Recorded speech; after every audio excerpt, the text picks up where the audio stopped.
이렇게 날씨가 추워지면 어릴 때 생각이 나요. 물론 추위가 많이 지금보다도 더 추웠던 기억이지만 유독 더 생각나는 것은 뭐냐면 유독 왜 그때 부모님에게 잘못을 저질렀는지 모르겠어요. 저는 강원도 태백 그쪽에 살아서 온 사방이 산으로 뒤덮여 있습니다. 그래서 아침 해도 늦게 뜨고 또 저녁은 또 빨리 오는 그런 동네였어요. 어릴 적에 엄마의 이렇게 돈을 슬쩍 해가지고 장난감을 사가지고 굉장히 야단을 맞았는데 왜 툭하면 이렇게 옷을 벗겨서 내쫓는지. 네, 물론 저 혼자 내쫓김을 당한 게 아니고 저희 누님과도 내쫓김을 당하기도 하고 저희 작은 형하고도 같이 쫓기기도 하고 쫓겨난 기억이 한두 번이 아닙니다. 근데 그때마다 이제 이웃집 그 어두컴컴한 담장 밑에 숨어서 뭘 잘못했는지를 눈물을 흘리면서 뼈저리게 느꼈어요. 그 이회수 작가라고 하는 그 작가는 자기 아들들을 또 자녀들을 교육하는 방식 중에 그런 방식을 취한다고 합니다. 자녀들이 가출을 하고 싶어 할 때 본인은 그 전에 내보낸대요. 돈을 얼마를 쥐어주고 이렇게 나가서 한번 살아봐라. 그래야 집의 소중함을 안다라고 하는 거였어요. 그래서 그 추위에 덜덜덜 떨면서 정말 죄를 짓고는 이런 경우를 이런 상황을 맞닥뜨리게 되는구나. 다시는 커서는 이런 죄를 두 번 다시 지으면 안 되겠다. 이 벌거벗음의 수치와 또 남들이 지나가다가 볼까 하는 그러한 부끄러움이 얼마나 그 어릴 때 가득했는지 지금 생각하면 어떻게 보면 아동 학대라고도 얘기해 줄 수 있겠지만 그러한 교육 방식에서 자라서 웬만큼 어떤 매라든가 이런 거에도 참 담대하게 잘 견디면서 살아왔던 것 같아요. 지금의 아이들은 보면 참지를 못하지 않습니까? 그리고 잘못을 지적하면 자기의 잘못을 대한 뉘우침이 아니라 거기에 대한 오히려 반발심을 가져서 오히려 부모들에게 더 이렇게 대드는 그런 모습들을 볼 수가 있어요. 그러면서 어릴 적을 생각하면서 야, 이걸 진짜 옷을 홀딱 벗겨서 한번 대쫓아봐 이런 생각을 해보지만 어떻게 되겠어요? 지금은 거의 신고를 당해서 아마 경찰서를 제가 가야 될 수도 있는 상황이 될 수도 있을 것입니다. 오늘 이 말씀을 준비하면서 하나님께로 돌아가는 법, 그리고 하나님께로 전심으로 우리가 마음을 다해서 돌아가는 방법이 무엇일까라고 하는 것이었어요. 이 사사시대의 영적 어둠과 죄악이 만연하고 하나님에 향한 올바른 예배가 퇴색되어진 이 시대에서 하나님께로 온전하게 우리의 마음을 다해서 돌아가는 방법이 무엇일까? 오늘 말씀을 이렇게 쭉 살펴보니 7장 3절에 이렇게 말씀이 기록이 되어 있습니다. 사무엘이 이스라엘 온 족속에게 말하여 이르되 만일 너희가 전심으로 여호와께 돌아오려거든, 우리의 마음을 다해서 하나님께로 돌아가려거든 어떻게 해야 하든가 이방 신들과 아스다롯을 너희 중에서 제거하라. 첫 번째로 우상을 제거하라라고 하는 것이었습니다. 그리고 두 번째로 너희 마음을 여호와께로 향하여라고 했어요. 우리의 마음을 여호와께로 향하라. 어찌 보면 우리의 마음이 세상을 향해 있고 나를 향해 있고 내 안에 계신 하나님보다는 나를 향해 있고 세상을 향해 있는 우리의 모습을 바라보게 됩니다. 그럴 때 이 사무엘은 이 이스라엘 백성들에게 우리의 마음이 어디로 향해야 될지를 분명하게 제시해 주고 있어요. 우리의 마음을 하나님께로 향해라. 그리고 그만을 섬기라. 하나님만을 섬기라 라고 말씀합니다. 그리하면 너희를 블레셋 사람의 손에서 건져내시리라. 우리의 막히고 형통하지 않은 이 불통의 삶 속에 이 세 가지 요인을 우리가 하나님께 완전하게 지켜내지 못한다면 우리는 지금도 블레셋의 그 손중에 있을 수도 있어요. 그러나 우리 이 세 가지를 완전하게 마음을 다해서 지켜나간다면 하나님께서 우리에게 막혀 있는 모든 대적들과 또 형통하지 못했던 그 모든 일까지도 하나님께서 다 뚫어주시고 형통한 길로 인도할 줄 믿습니다. 그래서 이 사무엘은 이 이스라엘 백성들에게 먼저 우상을 제하기를 원하고 있어요. 그들이 섬기고 있던 많은 우상들이 있었습니다. 이방신들, 그리고 아스타롯이라고 하는 여신들도 있었어요. 이 많은 이방신들, 풍요의 신, 그리고 이 번식의 신이었던, 이 생육의 신이었던 이 아스타롯, 그들에게 드려지는 예배의 형태는 우리가 생각하는 지금의 이 예배의 모습이 아닙니다. 서로 옷을 벗고 성적 행위를 나누면서 그의 번성하는 그 모든 것들을 표현하는 것이 그들의 예배였다는 것이었어요. 그러니까 하나님의 보시기에 그 모습이 과연 순결한 예배자의 모습인가? 하나님을 향한 은혜를 사모하는 예배자의 모습인가? 그것이 아니다라는 거예요. 그들은 땅에서 오는 풍요를 원했고 하늘로부터 내려오는 비를 원하는 그러한 자신들의 삶을 풍요롭게 해주는 신들을 요구하고 그들에게 드려지는 예배를 행하였다라고 하는 것이었습니다. 그러니까 하나님이라고 하는 여호와 하나님이라고 하는 우리의 유일하신 그 하나님의 그 설 자리가 예배당에서 없었다라고 하는 거예요. 어찌 보면 우리의 기도의 제목도 어찌 보면 하나님의 뜻을 이루어지기 위한 기도의 제목이 아니라 우리가 잘 되기 위한 방법, 우리가 이 땅에서 더 풍요로울 수 있는 방법, 그리고 하늘로부터 내려오는 이 비와 이 복을 통해서 이 땅에 내 삶이 풍요로워질 수 있는 것들을 먼저 구하는 것이 어찌 보면 우리의 모습일 수도 있다라고 하는 것입니다. 오늘 이 사무엘은 그러한 자들에게 경각심을 일으켜주고 어찌하면 우리가 하나님께로 바로 돌아갈 수가 있는가에 대해서 말씀해주고 있는 거예요. 이 기럇여아림 사람들이 와서 1절에 보면 여호와의 궤를 옮겨 산에 사는 아비나답의 집에 들여놓고, 이 아비나답은 나의 아버지는 존귀하다라고 하는 그런 뜻의 이름입니다.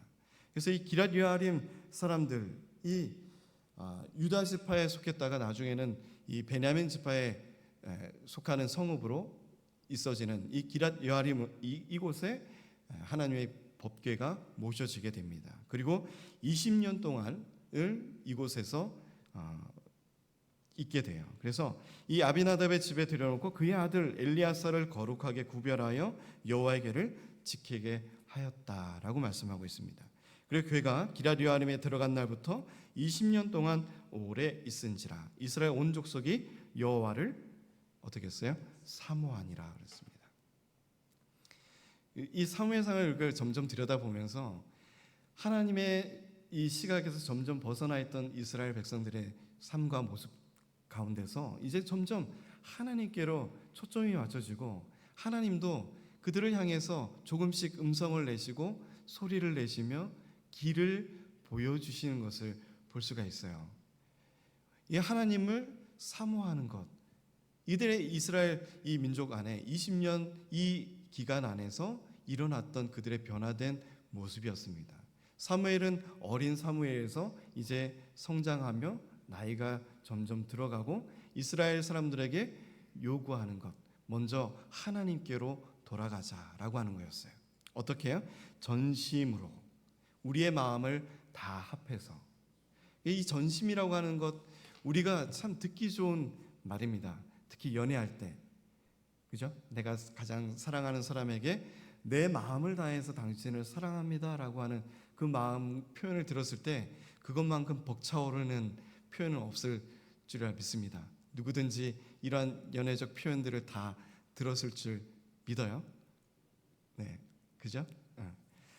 다 내 마음을 다해서 당신을 사랑합니다. 내 마음의 모든 것을 다 들여서 당신을 사랑합니다.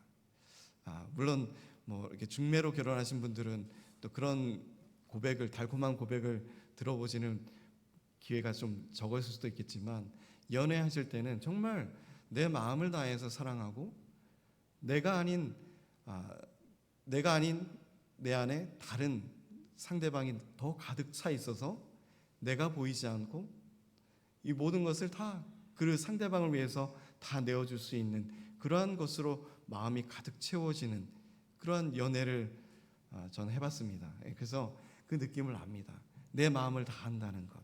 그래서 내 생각과 내 마음을 다하는 것. 이것이 하나님께로 향해야 된다라고 하는 거예요. 우리가 하나님께로 마음을 향할 때 어떻게 해요? 전심으로 다해야 된다는 겁니다. 우리의 마음을 다 쏟아내야 된다는 거예요. 근데 우리는 어떻게 하죠? 하나를 좀 남겨놓고 있어요. 다 드리기 아까우니까 조금 뭔가 숨겨두고 뒷짐져 놓고 이렇게 하나님께 드리는 것처럼 보여지지만 내 것은 또 이렇게 중요한 것은 또 숨겨놓고 하나님께 드리지 않는 그런 마음들도 있는 줄 압니다. 그러나 오늘 사무엘은 이스라엘 이 백성들에게 하나님을 사모하고 여호와를 사모하는 그 마음이 가득한 이스라엘 사람들에게 다시금 하나님께로 어떻게 하면 돌아가는가? 먼저 전심을 다해야 된다. 전심으로 여호와께 돌아가야 한다라고 하는 것이었습니다. 그래서 그들에게 이방신들과 아스타롯을 너희 중에서 제하라. 우리가 사랑하는 것, 하나님보다 더 사랑하는 것들, 이것들을 먼저 내려놓는 것, 그 훈련이 필요하다는 거예요. 그래서 우리에게는 무엇이 필요해요? 먼저 하나님께로 돌아가는 법, 회개하는 것이 필요한 겁니다. 회개. 내가 진짜 하나님을 바르게 섬기고 있는가? 하나님만을 바로 사랑하고 있는가? 하나님께서 우리에게 계명을 주신 것처럼 우상을 섬기지 말라라고 하는, 위로에 하늘에 있는 것이나 땅 아래에 있는 것이나 땅 아래에 있는 물 속에 있는 것에 아무 것의 형상이든지 만들지 말며라고 하는, 우리가 우리를 위해서 새기는 우상들, 하나님보다 더 사랑하는 것들을 먼저 우선시해서 우리 삶 속에 세워놓는 것, 그것들을 먼저 다 제하라고 하는 것이었어요. 그것은 하나님을 우리가 마음을 다해서 섬기지 못했던 불순종, 완전하지 못한 섬김에 대한 회개를 뜻하는 것입니다. 하나님께로 완전히 돌아서려거든 하나님보다 더 사랑하는 것들을 우리의 삶 속에서 다 없애버려라 라고 하는 것이었습니다. 그리고 두 번째로 너희 마음을 여호와께로 향해라 라고 하는 겁니다. 우리 마음은 굉장히 두 마음을 품을 때도 있고 세상을 향해서 품을 때도 있고 하나님을 향해서 품는 이 두 가지의 마음을 품는 것이 사실 우리의 모습입니다. 세상 속에서 번잡하고 번민스러운 그 일들로 가득해서 하나님 앞에 나올 때는 어찌 보면 그 두 마음을 품고 나올 때가 있다라고 하는 것이에요. 두 마음을 품고 한 입술이지만 두 가지의 말을 하면서 살아가는 것이 우리의 불완전한 인생인 줄 우리가 바라보시기를 바랍니다. 그럴 때 우리의 마음을 하나님께로 향하고 그만을 섬기라. 하나님만을 섬기는 우리 성도님들이 되시기를 주님의 이름으로 축복드립니다. 그리하면 너희를 블레셋 사람의 손에서 건져내시리라. 4절에 이에 이스라엘 자손이 바알들과 아스다롯을 제하고 여호와만 섬기니라 라고 말씀하고 있어요. 그러니까 그들이 하나님의 이 말씀을 듣고 이 사무엘의 말을 듣고 그들이 그리 행하지 않았다는 것이 아니라 뭐예요? 그대로 순종하였다라는 것이 이스라엘 백성들의 삶 속에 나타나는 놀라운 변화다라고 하는 것입니다. 우리의 삶 속에서 순종이 없다라고 하는 것, 아멘이라고 하는 삶이 없다라고 하는 것, 이것은 하나님 앞에 굉장한 불순종과 교만의 모습인 줄 믿습니다. 우리가 이 교만과 불순종의 모습을 내려놓고 하나님의 말씀을 들음으로 말미암아 그 말씀의 즉각적인 순종, 그것이 바로 믿음이다라고 하는 것이었어요. 이 이스라엘 자손들에게 그들이 섬겼던 바알들, 그리고 그들의 풍요를 빌어줬던 이 아스타롯이라고 하는 이 모든 우상들을 다 제하고, 이것을 제하는데 많은 시간이 필요할 거예요. 20년이란 시간도 필요할 거예요. 우리 삶 속에서 그것이 단번에 이루어지는 사건이 아닌 줄 믿습니다. 우리의 우상들을 제거하는 것이 그리 쉬운 일이 아니기 때문이에요. 내가 사랑하는 것을, 하나님보다 더 사랑하는 것들을 하나님 앞에서 내가 온전히 그것을 내려놓는 그 훈련이 결단코 하루아침에 일어날 수 있는 마음의 각오가 아니라는 거예요. 그것은 끊임없는 훈련과 영적 각성과 말씀을 통한 회개가 일어날 때 가능하다라고 하는 것입니다. 그래서 이 이스라엘 사람들이 먼저 한 것은 회개 운동이에요. 그래서 5절에 보시면 사무엘이 이르되 온 이스라엘은 미스바로 모이라. 내가 너희를 위하여 여호와께 기도하리라 하매 그들이 미스바에 모여 물을 길어 여호와 앞에 붓고 그날 종일 금식하고 거기에서 이르되 우리가 여호와께 범죄하였나 하니라. 사무엘이 미스바에서 이스라엘 자손을 다스리니라. 미스바에서 모여서 회개 운동이 일어나기 시작합니다. 물을 붓고 자신의 죄를 회개하고 고백하는 모습을 볼 수가 있다는 거예요. 하나님께로 돌아가는 자들의 모습은 바로 이렇게 회개하고 죄를 깨닫는 과정이 그려진다라고 하는 것입니다. 그래서 우리가 누가복음에 돌아온 탕자의 비유를 보시면 누가복음서 15장에서 11절 32절의 말씀을 우리가 잠깐 보시면 너무나 잘 아시는 비유죠. 누가복음서 15장 11절부터 32절의 말씀을 이렇게 보시면 둘째 아들이 재물을 다 자신의 이 분깃 죽어서야만이 아버지가 죽어서야만 받을 수 있는 그 유업의 분깃을 아버지가 살아계실 때 그것을 달라라고 당당하게 말합니다. 근데 그 아버지는 내가 죽어야 될 그 유업으로 이어야 될 그 재산까지 그것을 살아있을 때 둘째 아들에게 줘요. 참 아버지로서 굉장히 불순한 그런 아들의 모습이지만 그 아버지는 그 모든 것, 그 자기가 가지고 있는 모든 것을 내어줍니다. 그래서 어찌 보면 우리 하나님은 우리가 굉장히 불순종하고 이뻐 보이는 짓을 아니하여도 하나님께서는 예수 그리스도의 보혈 피로 우리가 딱 덮여진 의로운 자녀로 보이시기에 우리를 지금도 의롭게 바라보시면서 우리가 요구하는 이 모든 것들을 하나님께서는 내어주신다고 하는 거예요. 가장 큰 그리고 가장 귀한 것을 내어주신 것 중에 하나가 바로 자신의 사랑하는 독자 예수 그리스도를 우리의 죄의 대가로 내어주셨다라고 하는 것입니다. 대신 대속 제물로 내어놓으셨다라고 하는 거예요.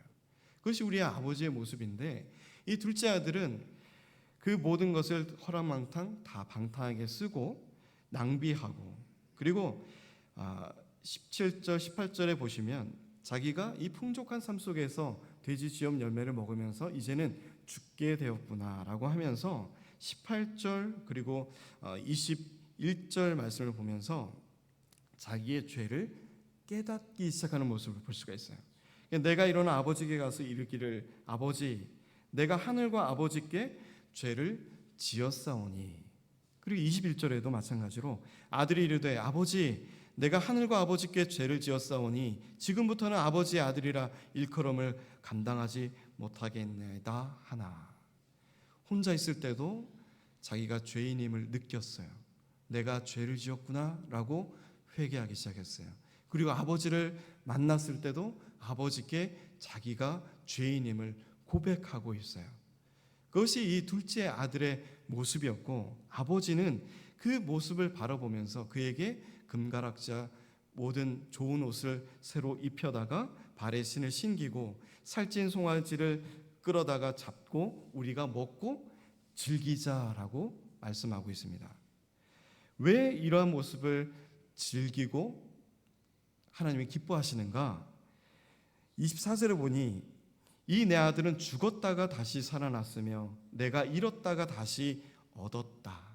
그리하여서 내가 즐거워한다라고 하나님은 또 32절에 첫 번째 아들이 와서 물었을 때도 똑같은 말로 되풀이하고 말씀해 주는 것을 볼 수가 있어요. 죽었다가 다시 살아났다. 우리는 하나님 보실 때 그러한 자들입니다. 죄를 깨닫고 회개하고 엎드리고 자복할 때 하나님께서는 우리를 죄인의 모습으로 보는 것이 아니라 자신의 아들로 보면서 이제는 죽었다가 살아난 아들 그리고 잃었다가 다시 얻은 아들로 바라보면서 하나님은 우리를 보면서 즐거워하시는 그분이 바로 우리의 하나님 아버지이다라고 하는 것입니다.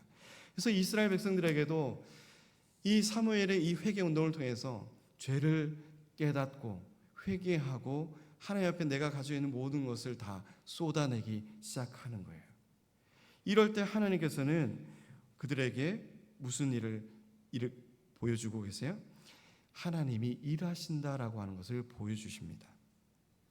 이 미스바에 모인 모든 사람들, 이스라엘 사람들의 소식을 듣고 블레셋 사람들이 전쟁을 일으키기 위해서 병력을 모으고 있어요.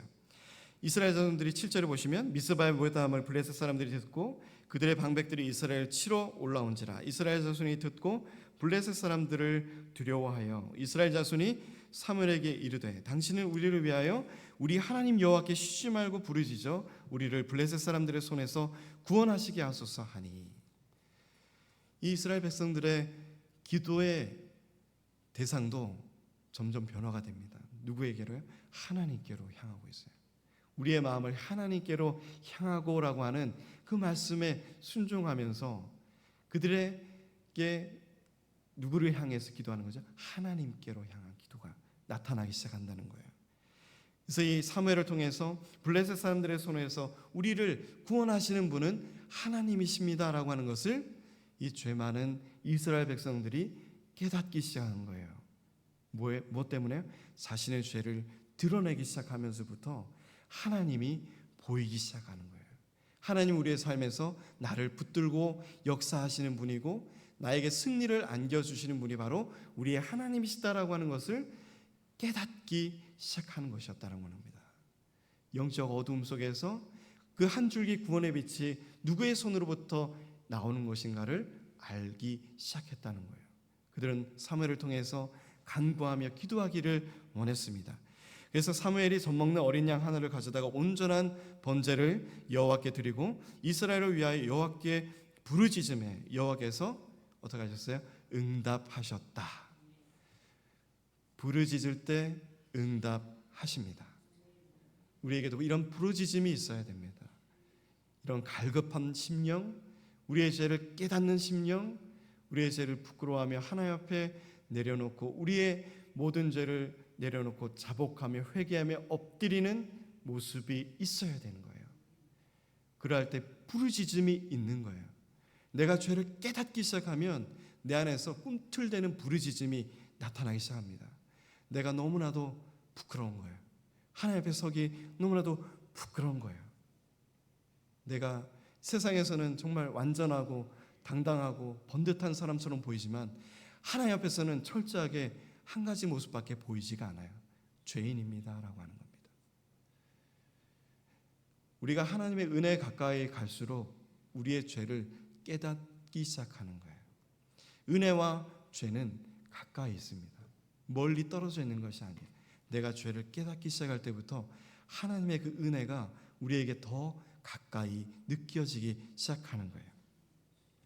우리가 그 부르짖음을 통해서 하나님의 음성, 그 응답함이 있는 우리의 기도의 간구가 되시기를 주님의 이름으로 축복드립니다. 10절에 보시면 사무엘이 번제를 드릴 때 블레셋 사람이 이스라엘과 싸우려고 가까이 오매 그날에 여호와께서 블레셋 사람에게 큰 우레를 발하여 이들을 어지럽게 하시니 그들이 이스라엘 앞에 패한지라. 그들은 부르짖고 간구하고 하나님께 매달린 것밖에 없어요. 그러나 하나님은 우레를 통해서 이 블레셋 모든 적들을 물리쳐 내셨다고 하는 거예요. 그들은 기도한 것밖에 없었습니다. 그들은 하나님께 붙들리고 부르짖고 매달리며 하나님이 일하시기를 원하는 하나님이 진정 왕 되신 분임을 바라보고 나아가는 것밖에 없었어요. 내가 하겠습니다. 내가 먼저 나가서 싸우겠습니다. 이러한 것이 아니었어요. 하나님을 의지하고 하나님이 일하시는 것을 바라보는 그 순종의 믿음이 이들에게 있었다라고 하는 것입니다. 그래서 이스라엘 사람들이 미스바에서 나가서 블레셋 사람들을 추격하여 벳갈 아래 이르기까지 쳤더라. 그리고 사무엘이 돌을 취하여 미스바와 센 사이에 세워 이르되 여호와께서 여기까지 우리를 도우셨다고 그 이름을 에베네셀, 도움의 돌이라고 하는 이 에베네셀이라고 하는 이름으로 돌 기둥을 세운 것을 볼 수가 있어요. 물론 이 3장에 나오는 에베네셀 도시의 이름도 있지만 오늘 사무엘은 이 전쟁을 기념하면서 하나님께서 여기까지 우리를 도우셨다. 이 도움의 손길, 하나님의 이 도움의 손, 이 능력의 손, 우리가 이 손에 붙들릴 때 우리는 정말 이 세상 속에서 근심 걱정이 없을 줄 믿습니다. 우리가 전혀 대적해내지 못하고 두려움 앞에 서 있는 이 블레셋 사람들 앞에서 하나님께서는 뭐라고 우리에게 말씀하시겠어요?